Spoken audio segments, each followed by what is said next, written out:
নারায়ণ, তুমি আজকে সুপ্রিম কোর্টের অর্ডারটা দেখে নাও, রেসপেক্ট দাও সুপ্রিম কোর্টের অর্ডারকে রেসপেক্ট দিয়েই। Yes madam. আমি খুশি যে পুলিশ কোনো অ্যাকশন যারা আন্দোলন করেছে তাদের বিরুদ্ধে নেয়নি।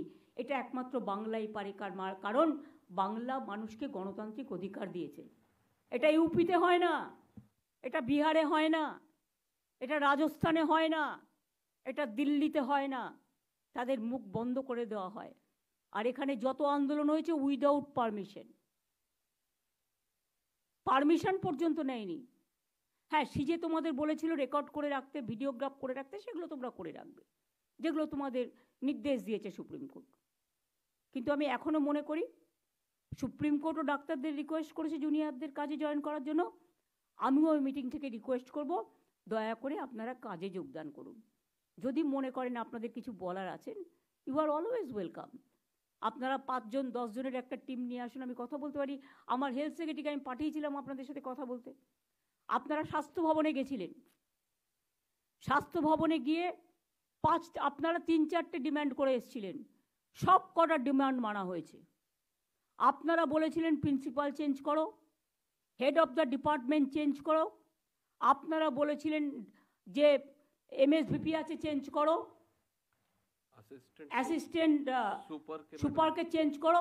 4টের মধ্যে 4টেই মেনে নেওয়া হয়েছে, সেই দিনই সঙ্গে সঙ্গে জানিয়েও দেওয়া হয়েছে। এছাড়াও আমাদের কাছে কমপ্লেন ডাইরেক্ট আসেনি, ইনডিরেক্ট যতটা শুনেছি, তার মধ্যে 2 জনকে আমরা ইতিমধ্যেই সাসপেন্ড করেছি। কলকাতা পুলিশ কেস হাতে পেয়েছিল মাত্র 72 ঘন্টা, তার মধ্যে 24 ঘন্টা চলে গেছে। 24 ঘন্টা কেন বলবো, হ্যাঁ 24 ঘন্টা তো বটেই চলে গেছে পোস্টমর্টেম এবং ক্রিমেশনের প্রসেস করতে। জুডিশিয়াল ম্যাজিস্ট্রেট ডাকা হয়েছে পোস্টমর্টেমে, ভিডিওগ্রাফ করা হয়েছে। আমি নিজের আস্তে আস্তে আমি ঝাড়গ্রামে ছিলাম, আমি তক্ষুনি স্টার্ট করি। তার বাবা মার সাথেও কথা হয় আমার। তার একদিন বাদে পুলিশ কি করেছে 24 ঘন্টার মধ্যে, 12 ঘন্টার মধ্যে দোষীকে গ্রেপ্তার করে। ওইটুকু সময়ের মধ্যে যতটুকু ইনভেস্টিগেশন করার সুযোগ পেয়েছে। এবং আমি যতটুকু জানি সিপি নিজে, যিনি ডিডির দায়িত্বে আছেন মুরলি, তাকে তার বাবা মার কাছে পাঠান এবং ভিডিওগ্রাফি সিসিটিভি ফুটেজ সব দেখান, যাতে তারা বুঝতে পারে তদন্ত কোন পর্যায়ে আছে। কারণ তদন্ত চলাকালীন সবটা বাইরে বলা যায় না। যেমন যিনি অত্যাচারিত হয়েছেন তার মুখ টিভিতে দেখানো যায় না, তার নাম বলা যায় না, তেমনি তদন্তের রিপোর্টও বলা যায় না। তার পরের দিন আমি তাদের বাড়িতে যাই। উনি মারা গেছে ও শুক্রবার, রবিবার সম্ভবত ওদের কাজ ছিল বা কিছু একটা, যেটুকু থাকে ক্রিয়াকর্ম বা কিছু একটা। আমি ইচ্ছা করে সেদিন ডিস্টার্ব করিনি পরিবারকে।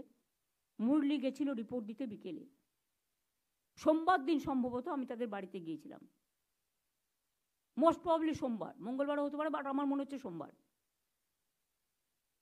সোমবার দিন গিয়ে আমি ডিটেলস তাদের জানাই বাবা মাকে, সাথে আমার সিপিকেও নিয়ে যাই এবং আমি তাদের কি অভিযোগ আছে সবটা সিপিকে রেকর্ড করতে বলি। আর অনেকে বলে বেড়াচ্ছে না আমি টাকার কথা বলেছি, আমি মোটেই বলিনি। আমাকে প্রমাণ দেখাক কোথাও আমি টাকার কথা বলেছি, মেনশন করেছি। মিথ্যে কথা, কুৎসা, অপপ্রচার, চক্রান্ত। সেদিনের ভিডিওগ্রাফ প্রত্যেকে আমি নিচে নামার পরে প্রেস করেছিলেন, প্রেস কনফারেন্সে প্রেসের সাংবাদিকরা ছিলেন, আমার সাথে সিপি ছিল। এবং আমার পরে আবার তার বাবা মাকেও আপনারা জিজ্ঞেস করেছিলেন, সে রেকর্ডও আমাদের কাছে আছে। আমি কি বলেছিলাম তার আগে আপনাদের মনে রাখতে হবে, আমি যেদিন যাই তার আগের দিন রেসিডেন্সিয়াল ডক্টর ফোরাম একটা অফিসিয়াল স্টেটমেন্ট করেছিল। তার 3 নম্বর পয়েন্টে লেখা ছিল adequate compensation to the victims family. আমি চিঠিটা আপনাদের পড়েও শোনাতে পারি, ভাববেন না আমি এমনি কথা বলি। মনোজ, তোমাকে আমি চিঠিটা ফরওয়ার্ড করেছি, তুমি এটা পড়ে শোনাও তো কি লিখেছিল রেসিডেন্সিয়াল ডক্টরসদের কি ডিমান্ড ছিল আমি যেদিন যাই তার আগের দিন। ম্যাডাম, এটা 11 তারিখের চিঠি আছে রেজিডেন্ট ডক্টরস অ্যাসোসিয়েশন তরফ থেকে, অফিসিয়াল স্টেটমেন্ট। এখানে ডিমান্ডস বাদ দিয়ে প্রথম ডিমান্ড হচ্ছে immediate judicial inquiry of the case and arrest of the culprits with proper evidence and capital punishment for the culprits. The relevant evidences, including CCTV footage and post-mortem reports, should be shared with the committee representatives of protesting resident doctors. Second demand chilo written apology and resignation of higher authorities, principal MSVP, Uday Madhyanik, chest medicine HOD, and on-duty ACP of Arjikar Medical College Police Outpost within 12 hours. Third demand chilo immediate announcement of adequate compensation for the family of the victim. এটা রেখে দাও। এই জন্য আপনাদের শোনালাম যে ওরাই একটা ডিমান্ড করেছিল। তাছাড়াও গভর্নমেন্টের একটা সুপ্রিম কোর্টেরই নির্দেশ আছে যে এই ধরনের ভিকটিমসদের একটা হেল্প করার, কিন্তু তাও আমি বলিনি। আমি বাবা মাকে যেটা বলেছিলাম অন রেকর্ড, যেটা আমি বাইরেও বলেছিলাম, যে দেখুন মৃত্যুর বিকল্প টাকা হয় না।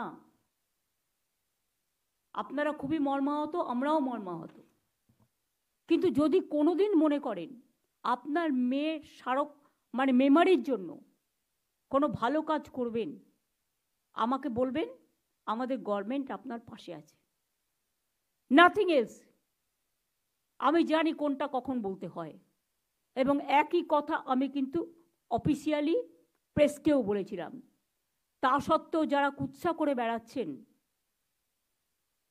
আই এম সরি, তারা কি চায়? বিচার চায়, না বিচারের নামে কেসটাকে ঝুলিয়ে দিতে চায়? কি চায়? আমাদের পুলিশ তো 1 বছরের মধ্যে মাটিগাড়ায় একটা কেসে ক্যাপিটাল পানিশমেন্ট করেছে। আমরা কামদুনিটাও ক্যাপিটাল পানিশমেন্ট করেছিলাম, কিন্তু এখানে কোর্ট বড় ব্যাপার পালন করেন। হাইকোর্ট কিন্তু তাদের দুজনকে বাদ দিয়ে লাইফ সেন্টেন্স করে দিয়েছিল। এখন আবার লাইফ সেন্টেন্স হলে আবার কোর্ট থেকেই রেকমেন্ডেশন আসে তাদের ছেড়ে দেওয়ার জন্য। আজকে আমার কাছে একটি কেস এসেছিল, আমি বলছি এখন আমি করতে পারবো না। তার কারণ হচ্ছে আমরা অলরেডি পাস করেছি যে এই ধরনের কেস আমি করতে পারবো না। আমরাও বন্দি মুক্তি চাই, আমরা 700-1500-এর ওপর লোককে মুক্তি দিয়েছি, কিন্তু there is a limit for case to case basis. কখনো আপনি বলবেন করা যাবে না, কখনো বলবেন করা যাবে, কোনটা মানবো? আজকে পুলিশের পারমিশন নেওয়া হচ্ছে না, দুর্ভাগ্যবশত কেউ কেউ ওপরতলা থেকে পারমিশন করে দিচ্ছে। বিচারের বাণী নীরবে নিভৃতে কাঁদছে। কেন? পুলিশ দেখবে না ল অ্যান্ড অর্ডার প্রবলেম হতে পারে। ভাগ্যিস কদিন পুলিশ সামলেছে, শান্তিপূর্ণ মার খেয়েছে, নিজেদের রক্ত দিয়েছে, কিন্তু তবুও কারো রক্ত নেয়নি। আমি এটা ওদের অ্যাপ্রিসিয়েট করি। সাথে সাথে আপনাদেরও বোঝা উচিত সবার, পুলিশও কিন্তু আপনাদের সারাক্ষণ পাহারা দেয়। তারাও কিন্তু আপনাদের মতো মানবিক জীব, মানুষ। তারাও কিন্তু মানবিক মানুষ, তাদেরও সংসার আছে, তাদের পরিবার আছে। যাকে পাচ্ছেন তাকে নিয়ে যা ইচ্ছে তাই বলে যাচ্ছেন কেউ কেউ। একবারও ভাববেন না আপনার পরিবারকে তুলে যদি কেউ এই কথা বলে তাহলে আপনার কি হবে, আপনার মানসিকতা কি হবে? কলকাতা পুলিশ কমিশনার আমার কাছে নিজে এসছে অনেকবার পদত্যাগ করার জন্য, গত 7 দিন আগে। সামনে পুজো, আপনারা এবার আমায় বলুন, ল অ্যান্ড অর্ডার লোকটাকে তো জানতে হবে যে থাকবে কোন পাড়ায় কোন পুজো হচ্ছে, পুজো কমিটিগুলো কি থিম করছে, কোথায় কি পুলিশ পোস্টিং আছে। এটা পুজোর সময়, কিছুদিন ধৈর্য ধরলে কি মহাভারত অশুদ্ধ হয়। আপনারা ঠিক করবেন সবাইকে চেঞ্জ করতে হবে। যতটা বলছেন, যতটা পারছি আমরা করছি। আপনি আমাকে 10টা ডিমান্ড দিতে পারেন, আমি 5টা করতে পারি, 5টা নাও করতে পারি। আমি তো অলরেডি ইতিমধ্যে অনেকগুলো করে দিয়েছি। কাজেই আপনাদের আমরা বলছি, পুলিশ ইভেন্ট সেদিন সঙ্গে সঙ্গে যেই কোর্ট নির্দেশ দিয়েছে সিবিআই, সব কাগজপত্র, ভিডিও রেকর্ডিং, এমনকি ডিএনএ টেস্ট সহ রিপোর্ট সহ সব কিছু হ্যান্ডওভার করেছে। আমাকে আপনারা বলছেন হোম মিনিস্ট্রি থেকে একটা চিঠি লিখলো, সিআইএসএফকে জায়গা দাও।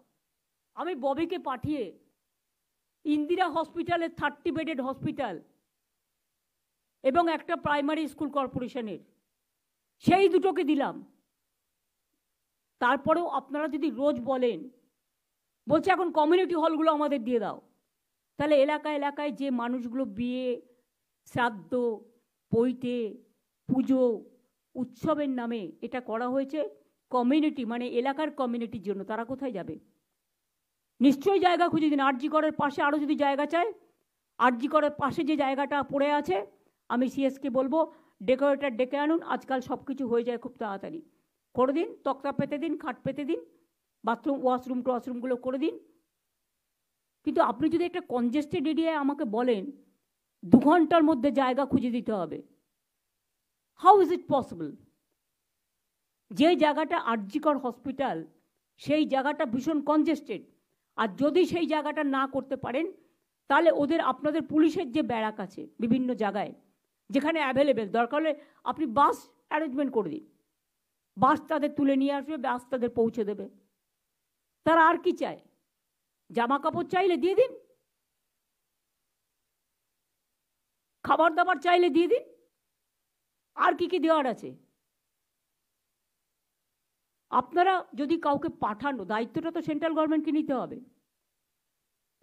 সবটাই স্টেট গভর্নমেন্টের উপর আপনারা চাপিয়ে দেবেন আর মিথ্যে কথা বলবেন আমরা দিইনি, এটা ঠিক নয়, আমরা 3টে জায়গা দিয়েছি।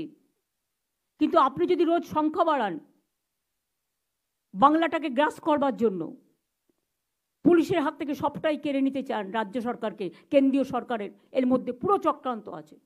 আমি কোর্টকে কোনো ব্যাপারে একটি কমেন্টসও করব না, because we are bound to accept the court verdict.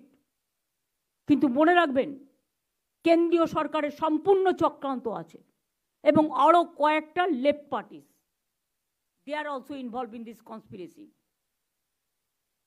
যাদের মানুষের কাছে যাবার ক্ষমতা নেই। যেহেতু আমরা কিছু পাল্টা করছি না, একতরফা হয়ে যাচ্ছে। রাতের বেলায় পুজোর সময় পুলিশ রাত জেগে পাহাড় দেয়, কোনো দুর্ঘটনা ঘটলে পাহাড় দেয়, দাঙ্গা হলে পাহাড় দেয়, দুর্যোগ হলে পাহাড় দেয়। কিন্তু প্রতিদিন রাতে আপনারা যদি রাস্তায় থেকে, অনেক মানুষ তো ডিস্টার্ব হয়, অনেক এলাকায় অনেক বয়স্ক মানুষ আছে, মাইক লাগালে তাদের ঘুমের অসুবিধেও হয়, যার জন্য নিয়মও আছে পলিউশন কন্ট্রোল বোর্ডের, 10টার পর মাইক বাজানো যাবে না, বা এত স্পিডে মাইক বাজাবেন, তার বেশি বাজানো যাবে না। তা সত্ত্বেও আমরা সব ছেড়ে দিয়েছি। 1 মাস তো হয়ে গেল, আজকে 9 তারিখ, 1 মাস 1 দিন, 31